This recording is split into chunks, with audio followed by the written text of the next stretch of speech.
মা, আমার জিন্সটা কোথায়? এই, আমি তো পরিনি। আর চিন্তা করিস না, তোর এই ফাটা জিন্স চোরেও নেবে না।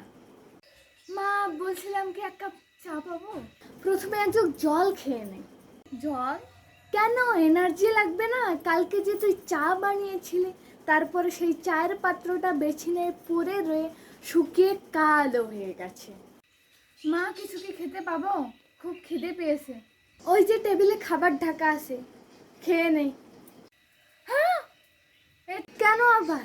তুই তো সারাক্ষণ ফোন নিয়েই পড়ে থাকিস, তাই ভাবলাম ফোনটাই খেয়ে নে, তারপর ইউটিউবে মেইনটা শেয়ার করে নে, 2-4 পেজ স্ন্যাপচ্যাটটা চেটে নে। ওহ মা, খুব খিদে পাচ্ছে। আচ্ছা ঠিক আছে ঠিক আছে, দিচ্ছি খাবার। মা, এরপর আমাকে 500 টাকা দিও, বন্ধুদের সাথে একটু ঘুরতে যাব। 500 কেন, এই নে 1000 টাকা। আর লিস্টে যা যা খরচ আছে সব বন্ধুদের সঙ্গে করে নিয়ে আয়।